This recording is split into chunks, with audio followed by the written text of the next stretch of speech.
मैं आया नहीं हूँ बुलाया गया हूँ। हजरत इमाम हुसैन বলেছিলেন, এই কুফার মানুষরা তোমরা কি জানো না আমি এই জায়গার মুসাফির নয়, তোমরা আমাকে একবার নয় দুবার নয় কয়েকবার তোমরা ডেকে পেয়েছো, বলে তোমাদের আমি একজন মেহমান। বেঈমানের দলেরা তাদের মনের কথা তো কেউ জানে না। একদিন নয় দুদিন নয়, গত 3 দিন হয়ে গেল পানি বন্ধ করা। ও তরুণ যুবক ভাইয়েরা, তাদের আর ধৈর্য ধরে না। এইদিকে ফুরাত নদীর এক সাইডে কি আছে, কোরআন আছে নাকি, ওদিকে নিয়ে যান, ওদিক দিয়ে যান, ওদিক দিয়ে যান। জামিলউদ্দিন সরকার, জামিলউদ্দিন সরকার, নারে তাকবীর নারে সালাত। জামিলউদ্দিন সরকার 1 কুইন্টাল ধানের দাতা, জিন্দাবাদ। আল্লাহ পাক যেন দানকে কবুল ও মঞ্জুর করে, আল্লাহু আমিন। ভাইরা, যেটা বলতে চাইছিলাম, শেষ বেলায় যখন ইমামে হোসেনের জন্য ইবনে সাদের দলের মানুষ, ইবনে জিয়াদ এজিদ পালিদের দলের মানুষ, ওইদিকে 22,000 মানুষ, এইদিকে প্রথমেই বলেছি ছোট বড় পুরুষ ও মহিলা। রহমত খান 200 টাকা আর একটা কোরআন, দুটো কোরআন শরীফ। আচ্ছা, এইগুলো চাইবো ইনশাআল্লাহ। ভাইরা আমার, হ্যাঁ তো ওইটা তো বলছেন, এবার আপনারা বলছেন তো বলতে হবে। হ্যাঁ, যেটা বলছিলাম যে হযরতে ইমামে হুসাইন যখন বলল যে তোমরা আমাকে একবার নয় দুবার নয় কয়েক শতবার ডেকেছো, ফলে আমি তোমাদের মেহমান, পানি কেন বন্ধ করলে? যাই হোক, খুব অল্প সময়ে একটু বুঝাবার জন্য শুধু বলছি, শেষ বেলায় যখন তারা বারবার ইমামে হুসেনকে ডাকছে, যে ইমামে হুসাইন তুমি আমাদের সামনে আসো, তুমি আমাদের ফিল্ডে আসো। হযরত ইমামে হুসাইন সব নিয়ে রেডি হয়ে গেছেন, এবার কারবালার মাঠে যাবেন। এমত অবস্থায় 19 বছরের একজন জওয়ান, যার নাম হযরতে কাসিম, যিনি হযরতে হাসানের ছেলে ছিলেন, হযরত ইমামে হোসেনের ভাতিজা হচ্ছেন, জিনাব হযরতে কাসিমের হযরতে সাকিনার সঙ্গে বিয়ের কথাবার্তা হয়েছিল। হযরতে কাসিম 19 বছরের জওয়ান চাচার সামনে দাঁড়িয়ে গেল সিনা টান করে, আর বলল, চাচা গো কোথায় যাচ্ছেন? আমি থাকতে আপনি কেন কারবালার ফিল্ডে যাবেন? আপনি কেন বেঈমানদের মুনাফিকের সম্মুখীন হবেন? ওগো চাচা, আমি কাসিম, আমি একাই তাদের জন্য যথেষ্ট, আমি যাব, আপনি আমাকে অনুমতি দেন, অনুমতি দেন। হযরত ইমামে হোসেন বলেছিল, ভাতিজা তোমাকে যেতে দেব না, তোমাকে যেতে দেব না রে, তুমি তোমার মায়ের একমাত্র লাল, তোমার মা কয়েক বছর হয়ে গেল বিধবা হয়ে গেছে, ওই দেখো তোমার মা বসে চোখের পানিতে বুক ভাসায়। হযরত কাসিম বললেন, না ওগো চাচা, মায়ের কাছে অনুমতি নিয়ে নেব, চাচির কাছে অনুমতি নিয়ে নেব, ফুফু মায়ের কাছে অনুমতি নিয়ে নেব, চাচা একবার আপনি অনুমতি দিয়ে দেন। হযরত ইমামে হুসাইন অনুমতি দেবেন না, চোখ দিয়ে ঝরঝর করে পানি পড়ে, চোখের পানিতে বুক ভাসায়। হযরত কাসিম বলছেন, চাচা না না, আপনাকে যেতে দেব না, আমি যাব।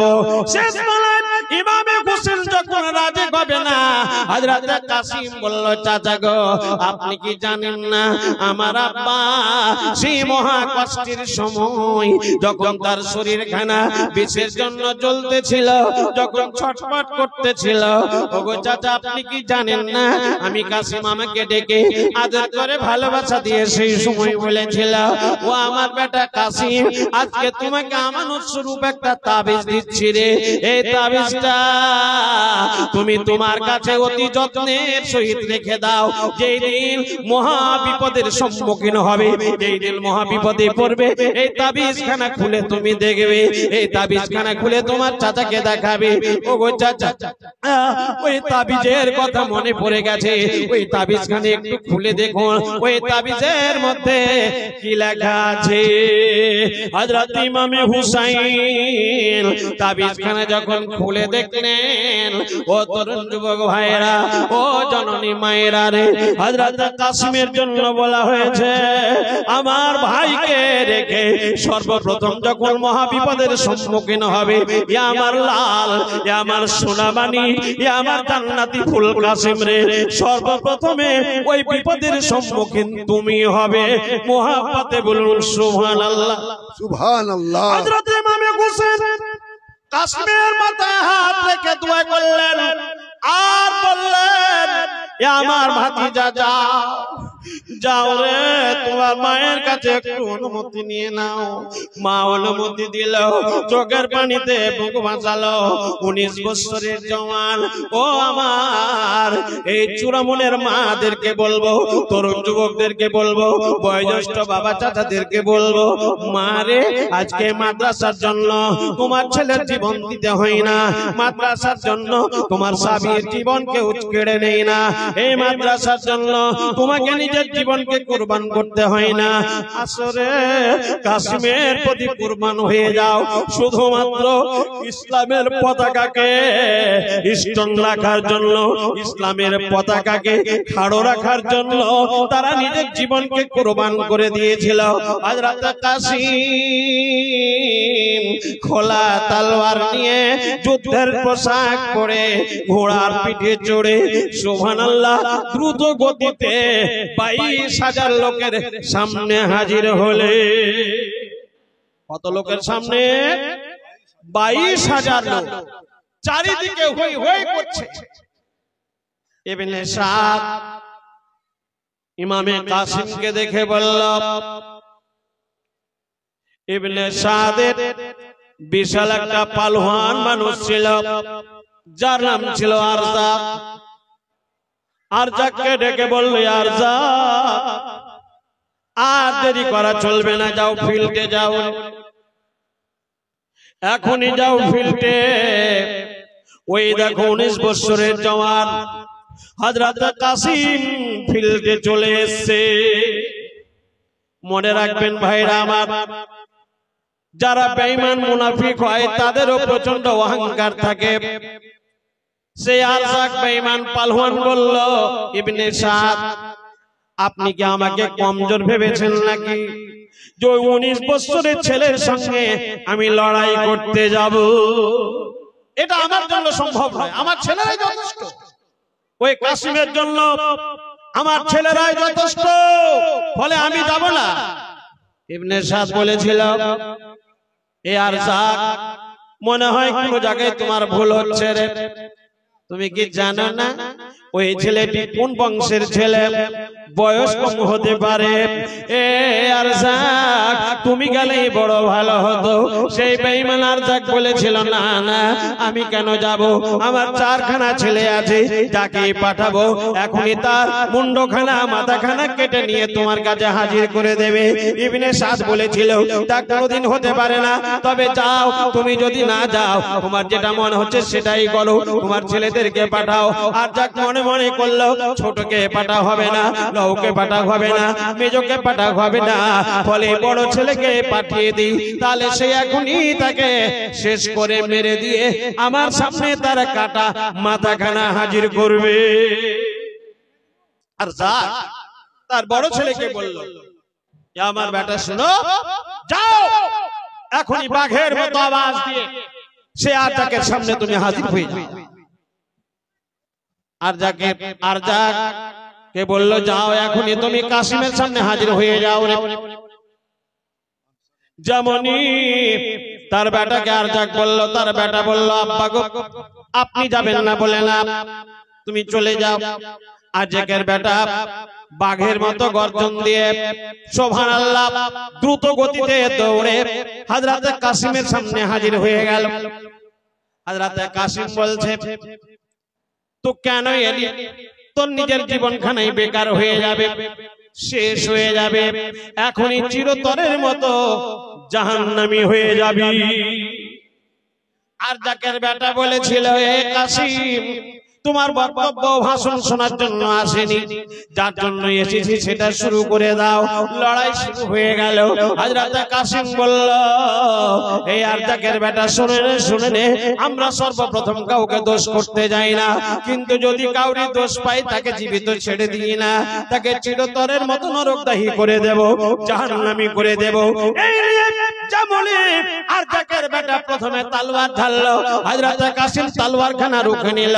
তারপরে সুবহানাল্লাহ, হযরত কাসিমের যখন বাড়ি এলো, দুবার নয়, পাঁচবার নয়, 10 বার নয়, একবারে তার ধর থেকে মাথাখানাকে আলাদা করে দিয়ে চিরতরের মতো তাকে জাহান্নামী বানিয়ে দিল।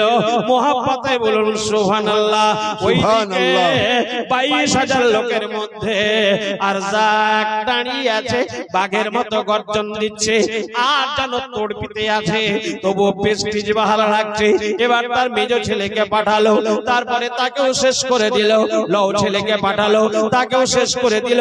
যখন সব চাইতে ছোট ছেলেটাকে পাঠালো, ছোট ছেলেকে যখন শেষ করে দিল রে, আর জাকার থামতে পারলো না, আর জাকার থামতে পারলো না, বাঘের মতো তড়পিতে তড়পিতে সেখানে হাজির হয়ে গেল হযরত কাসিমের হাতে। আর জাকের বড় বেটার তলোয়ার ছিল। মুহাব্বতে বলুন সুবহানাল্লাহ। আর জাক লাফিয়ে চিৎকার করে বলল, এ কাসিম, আমার বড় ছেলের তলোয়ার কেন তোমার হাতে? হযরত কাসিম মৃদু হেসে বেঈমানের সামনে চিৎকার করে বলেছিল, এ আর জাক, তুই কি জানিস না, তোর বড় ছেলের তলোয়ার দিয়ে তোর ধর থেকে তোর গর্দনকে আমি কাসিম আলাদা করে দেব। সুবহানাল্লাহ। ও জননী মায়েরা, ও তরুণ যুবক ভাইরা, আর যাক বাঘের মতো তড়পিতে আছে, আর হাতির মতো জমিনে পা ফেলে মাটিকে যেন মারতে আছে। ও জননী মায়েরা রে, সে আর যাক বেঈমান বলল, সর্বপ্রথমে কি দিয়ে যুদ্ধ শুরু হবে? হযরত কাসিম বললেন, এই বেঈমান, আমাকে জিজ্ঞেস করতে হবে না, তোর যা দিয়ে ইচ্ছা তাই দিয়ে শুরু কর। যখন শুরু হয়ে গেল, হযরত কাসিম সেই বেঈমান আর যাকেও সময় দেয়নি রে। অল্প সময়ে সে আর যাকে চিরতরের মতো এক কথায় নিজের ধর থেকে মাথাখানাকে আলাদা করে জাহান্নামী বানিয়ে দিল। 22,000 লোকের মধ্যে তারা দেখতে আছে ইবনে সাদ, ইবনে জিয়াদ, ইয়াজিদ ওয়ালিদ দেখে তারা চিন্তায় পড়ে গেছে। এবার হযরত কাসিম মানুষ তো বটে, 19 বছরের ছেলে, আর পারে না, পিপাসা লেগেছে, কণ্ঠনালী শুকিয়ে গেছে, বেকার হয়ে পড়েছে। হযরত কাসিম মনে মনে করলেন, ওই তো আমার চাচা দাঁড়িয়ে আছে, ওই তো আমার মা দাঁড়িয়ে আছে রে, চাচার কাছে যাব, এক ঘুট পানি চাইবো, যদি শুধু কণ্ঠনালী ভিজার মতো যদি এক পেয়ালা পানি দিয়ে দেয়, আমি ওয়াদা করলাম আমার চাচা ইমামে হোসেনকে কারবালার মাঠে আসতে দেব না। 22,000 বেঈমানদের জন্য আমি কাসিম একাই যথেষ্ট। সুবহানাল্লাহ। বলা যাবে না মুহাব্বতে? সুবহানাল্লাহ। জোরসে বলুন, ইয়া হুসাইন, ইয়া হুসাইন। ও জননী মায়েরা, ও তরুণ যুবক ভাইরা, আজকে চূড়ামূলের মানুষকে আমি বলতে চাই, ইমামে হোসেন কি বলছে, তার মা জননী কি বলছে রে? মায়ের কাছে দৌড়ে গেল, মা বলল, আমার কাছে পানি নেই, তুমি তোমার চাচার কাছে দৌড়ে যাও। চাচার কাছে দৌড়ে এলো। হযরত ইমামে হোসেন বলছেন, ইয়া আমার লাল, ইয়া আমার সোনামানি, ইয়া আমার 19 বছরের পালোয়ান কাসিম, তোমাকে আমি কি দিয়ে বুঝাবো? তোমাকে আমি আজকে আদর দেব, ভালোবাসা দেব, এ গালে ও গালে এখনো মোহাব্বতের চুমু দেব রে কাসিম, কিন্তু তোমাকে আমি পানি দিতে পারবো না। তুমি কি জানো না পানির জন্য তোমার ভাই আলী একবার বিদায় নিয়েছে, পানির জন্য তোমার ভাই আলী আসগর বিদায় নিয়েছে। তুমি কি জানো না 6 মাসের ছেলে আলী আসগর পানির জন্য তড়পে তড়পে দুনিয়া থেকে বিদায় নিয়েছিল। এ ভাতিজা, আমার বেটা কাসিম, তুমি কি জানো না তোমার চাচি মা শহরবানু, তোমার ফুফু মা হযরত যায়েনব আমাকে ডেকে বলল, এ ভাই হুসাইন, যদি দোষ করেছি তো আমরা করেছি, যদি অন্যায় করেছি তো আমরা করেছি, যদি ভুল করেছি তো আমাদের হয়েছে। 6 মাসের আলী আসগর কোনো ভুল করেনি, কোনো অন্যায় করেনি, ঠিক মতো কথা বলতে পারে না। এই হুসেন, আমার ভাই শহরবানু বলল, আমার মাথাটা স্বামী, অন্যায় হয়েছে তো আমাদের হয়েছে, ভুল হয়েছে তো আমাদের হয়েছে, যা কিছু হয়েছে আমাদের হয়েছে। 6 মাসের ছেলে আলী আসগর কিছু ভুল করেনি, কোনো অন্যায় করেনি। ওগো স্বামী, এই ছেলেকে যদি ঘরে ফেলে নিয়ে চলে যান, মনে হয় ওদের দয়া হবে, নিষ্ঠুর দিলে মনে হয় রহম হবে, বলে এই ছেলেটাকে ফুরাত নদীর তীরে নিয়ে যান। হযরত ইমাম হুসেন যখন কাঁধে ফেলতেছিল, ছেলেকে যখন কোলে নিতেছিল, ছেলের পা নড়তেছিল, হাত নড়তেছিল, মুখ নড়তেছিল, চোখের পাতা নড়তেছিল। হুসেন ধীরে ধীরে ধীরে ধীরে ফুরাত নদীর ধারে চলে গেছে, পানি উঠিয়েছে। বেঈমানের দলেরা ওই পার থেকে মনে মনে করলো, এই সুবর্ণ সুযোগ, যদি আমরা এই তীর মাখানো বিষখানাকে ছুড়ে দিতে পারি, ছেলেকেও যদি লেগে যায়, হোসেন ছেলের জন্য কমজোর হয়ে যাবে, নরমাল হয়ে যাবে, বেকার হয়ে যাবে, এই জায়গাতে অজ্ঞান হয়ে পড়ে যাবে, তাহলে হোসেনকে আমরা মোকাই পেয়ে যাব। বেঈমানের দলেরা এমন একজন বেঈমান ছিল, ও তরুণ যুবক ভাইরা, যেই দিকে যাকে মারবো বলে তীর মারতো, ওই জায়গাতেই তীর কিন্তু লেগে যেত। ওই বিষ মাখানো তীরখানা আলী আসগরের হুলকুমে মারবো বলে যেমনই তীরখানা ছেড়ে দিল রে, এক চুল পরিমাণ দিক বিদিক গেল না, ওই তীরখানা আলী আসগরের হুলকুমে লেগে গেছিল। ও জননী মায়েরা রে, আজকে আপনারও ছেলে মেয়েরা আছে, আমাদের ছেলে মেয়েরা আছে, একবার যদি বলে আব্বু পায়ে লেগে গেছে, আব্বুর কলিজাখানা বেকার হয়ে যায়, মা পানি ধরতে পারে না, চোখের দরদর করে চোখ দিয়ে পানি বেরিয়ে আসে, আব্বু দ্রুত গতিতে দৌড়ে সেই জায়গায় হাত বুলিয়ে দেয়। জননী মারে, সেই জায়গায় আলী আসগরের মা ছিল না, ফুফু ছিল না, বোন ভাইয়েরা কেউ ছিল না, একা ইমামে হুসাইন। ইমামে হুসাইন বলে, তীর দেখে আমি বড় আশ্চর্য হয়ে বললাম, হুলকুমে লেগে গেছে, টেনে হেঁচে তীরখানাকে বের করলাম। যখন বের করেছিলাম, এত দ্রুত গতিতে রক্ত বেরিয়ে এলো। আমি ইমামে হুসাইন সেই রক্ত মাখা পানিগুলোকে হাতে উঠিয়ে আল্লাহর দরবারে কেঁদে কেঁদে বলেছিলাম, আল্লাহ গো, এইরকম আলী আসগর তুমি যদি আমাকে শত শত দাও, তুমি শুধু আমাকে ধৈর্য দাও, তোমার রাস্তায় এইরকম আলী আসগরকে আমি কুরবান করে দেব। ও জননী মায়েরা, এই আলী আসগরকে যখন তীর বের করা হয়েছিল, চোখগুলো বড় বড় হয়ে গেছিল, যেন মনে হচ্ছে এখনই চিরতরের মতো নিঃশ্বাস ত্যাগ করবে, চিরতরের মতো বিদায় নেবে। হযরত ইমামে হুসেন সেই বাচ্চাকে আলী আসগরকে কাঁধে নিলেন, একটু পরে জানতে পারলেন চিরতরের মতো আমার আলী আসগর বিদায় নিল। হযরত ইমামে হুসাইন ধীরে ধীরে ধীরে ধীরে ধীরে ধীরে তাম্বুর কাছে যখন পৌঁছালো, দূর থেকে হযরত যায়েনব সাহাবানু এক অপরের সঙ্গে কথা বলে আর বলে, এ বোন যায়েনব, এ বোন সাহাবানু, দেখে নাও আলী আসগর পানি পেয়েছে, আলী আসগর পানি পান করেছে, আর পা নড়ে না, আর কাঁদে না, আর হাত নড়ে না, আর চিৎকার করে না, পানি পান করে মনে হয় ঘুমিয়ে গেছে। হযরত ইমাম হুসাইন যেমনই তাম্বুর কাছাকাছি হয়ে গেছে, হোসেন আর থামতে পারলেন না, কেঁদে কেঁদে বলছে, বোন যাইনাব রে, আমার আলী আসগার দুনিয়ার আর কোনো পানি পান করবে না, এখনই আমার নানার হাতে হাউজে কাউসারের পানি পান করবে।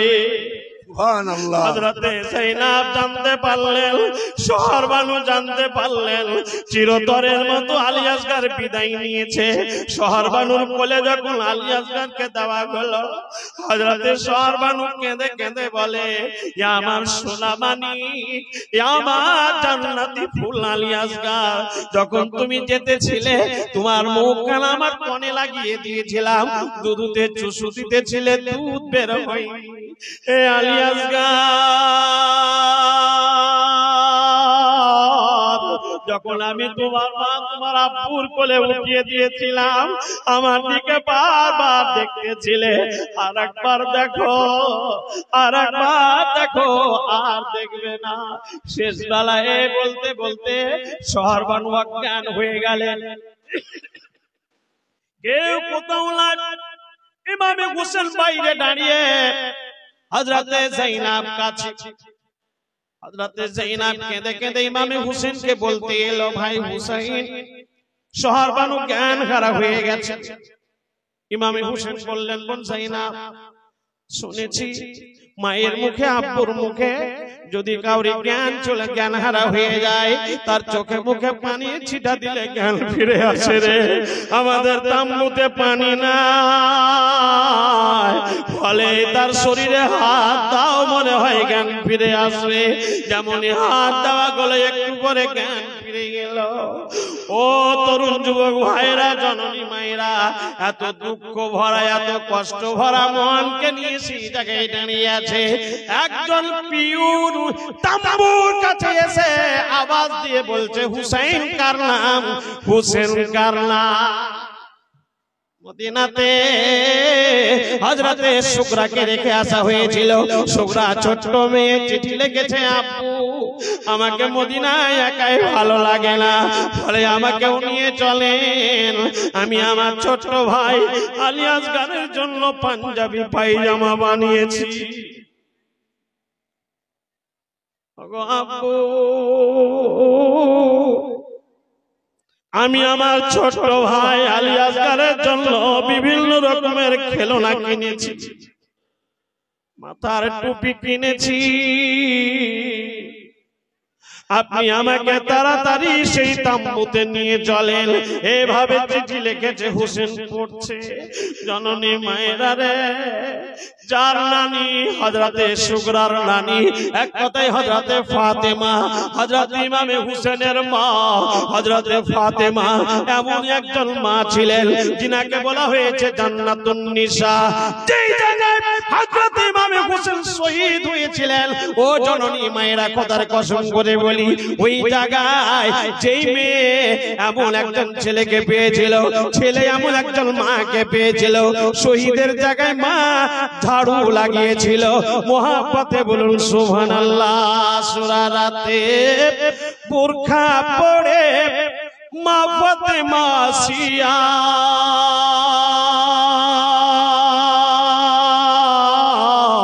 আপন হাতে ঝাড়ু লাগায় কারবালায় গিয়া,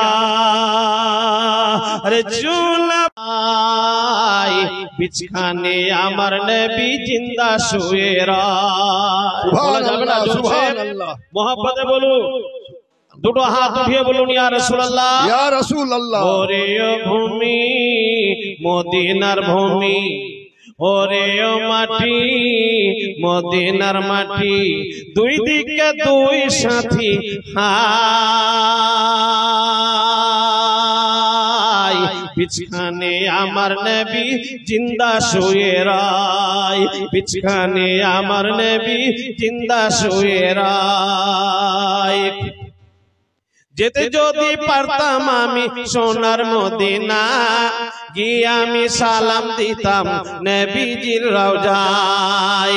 যেতে যদি পারতাম আমি সোনার মদিনায়, গিয়ে আমি সালাম দিতাম নবীজির রওজায়।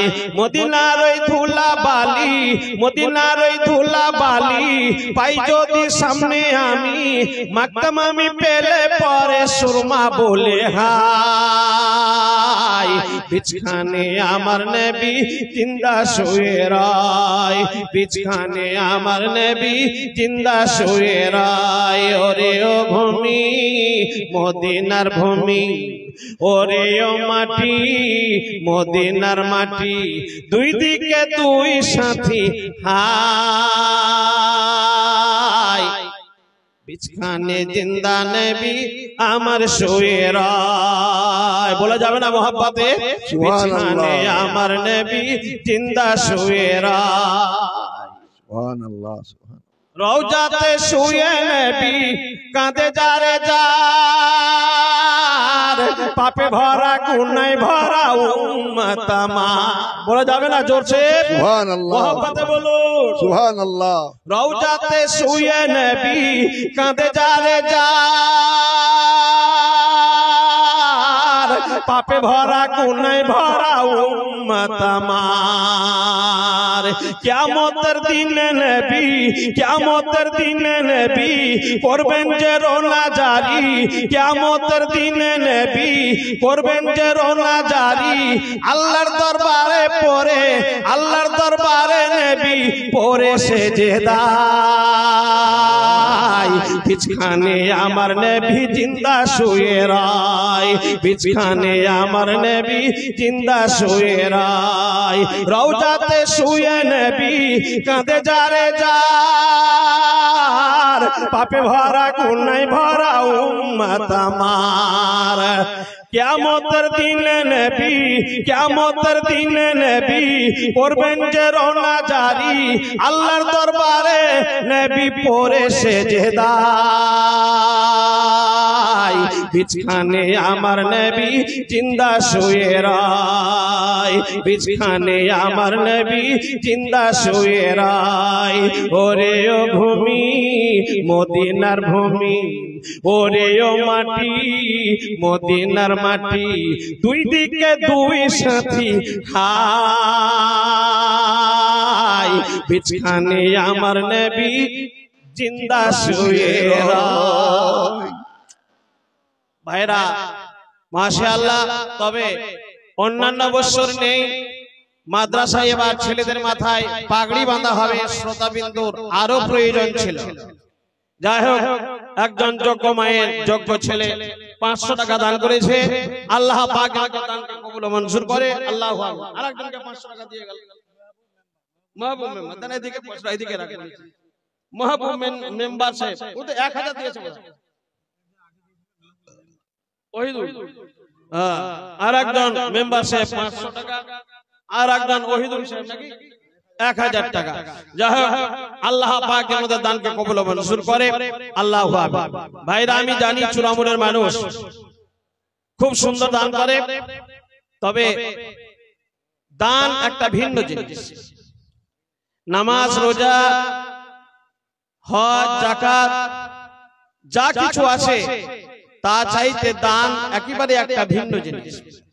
দান যদি আপনার সঠিক হয়, হালাল পয়সা হয়, খোদার কসম করে বলি, দানের বদৌলতে আজ না হলে কাল আপনি জান্নাতের হকদার হবেন, এটা 100%।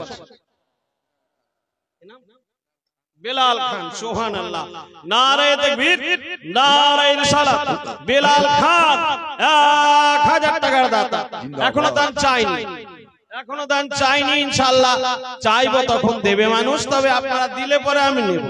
আমাকে কোনো বিরক্ত নেই বা আমি যে রেগে যাব সেটাও নয়, আপনারা দিলে পরে নেব, তবে চাইবো ইনশাআল্লাহ।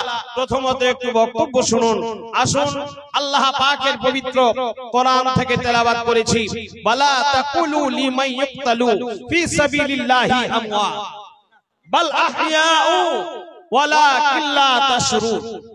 ভাইরা, আল্লাহ পাক বলেন, এ আমার বান্দা বান্দি তোমরা শোনো, যারা আমার রাস্তায় শহীদ হয়ে গেছে, যারা আমার রাস্তায় নিজের জীবনকে কুরবান করে দিয়েছে তাদেরকে তোমরা মুর্দা বলিও না, তারা জীবিত। শুধু এখান থেকেই নয়, তারা আমার তরফ থেকে কবরে রিস্ক পায়, খাবার পায়। বলা যাবে না মোহাব্বতে? पूरा मजमा जोर से बोलूं या रसूलुल्लाह, या रसूल अल्लाह। आरो একবার मोहब्बते बोलूं या हुसैन, या हुसैन। ভাইরা আমার, বারবার বলছি বলবো না, তবে আপনারা লক্ষ টাকা খরচা করেছেন, করার পরে যদি আপনারা গ্রামের মানুষই বাড়িতে থাকেন তো কেমন মনে হয়? ফলে আর এইবারই শেষ। যারা বাইরে জাম লাগিয়ে আছেন, বাইরে দিক বিদিক ছড়িয়ে আছেন, সামনে বিশাল জায়গা ফাঁকা আছে, একটু দয়া করে ভাই ভিতরে এসে বসুন, ইনশাআল্লাহ বক্তব্য শুরু হবে। দেখুন যদি শ্রোতা সেই রকম যেভাবে গত বছর পেয়েছি, তার আগে বছর পেয়েছি, এবার নিয়ে আমার এই চূড়ামনে সুবহানাল্লাহ, এই দিনাজপুরে এই জায়গাটা খাস করে চূড়ামনে আমার 3 বার আসা হলো। তা আপনারা ভালোবাসেন, ফলে আমি ডাকি, আপনাদেরকে জানি, ফলে আমি এসেছি। ফলে ভাইরা যদি আমার সাথ না দেন, আপনাদের সহানুভূতি সহযোগিতা না পাই, তবে কিন্তু ভালো লাগবে না। ফলে বারবার না বলার কারণে আমি আরো একবার বলছি যে যিনারা স্বেচ্ছাসেবক আছেন, কমিটি বৃন্দ আছেন, তরুণ যুবকদের কাছে আমার আবেদন, দিক বিদিক ছড়িয়ে না থেকে সামনে এসে বসে পড়ুন, সামনে এসে বসে পড়ুন। আরো একবার ছোট্ট করে একটু মহব্বতে দরুদ পড়ুন। আল্লাহুম্মা সাল্লি আলা সাইয়্যিদিনা মাওলানা মুহাম্মাদ ওয়া আলা আলি সাইয়্যিদিনা মাওলানা মুহাম্মাদ সাইয়্যিদিনা মাওলানা মুহাম্মদ সাল্লাল্লাহু তাআলা আলাইহি ওয়াসাল্লাম। আজকে পবিত্র মাহফিলে আসার জন্য কয়েকবার বলে নয়, আশা রাখছি কয়েক মাস থেকে আলোচনা হচ্ছিল। চন্দনপুরের নতিয়া বলে একজন ব্যক্তি 1000 টাকা দান করেছে। আল্লাহ পাক যেন দানকে কবুল ও মঞ্জুর করে, আল্লাহু আমিন। তারপরে গত 1 মাস থেকে কয়েকবার মিটিং এর পরে এই জলসার আয়োজন করা হয়েছে। ভাইরা, ইমামে হুসাইন কারবালার সরজমিনে তার নালেহাল বাচ্চাদেরকে, মাসুম বাচ্চাদেরকে শহীদ করে দিয়েছিল। কিসের জন্য আমরা সকলেই জ্ঞাত। তারা কোন ধন দৌলত,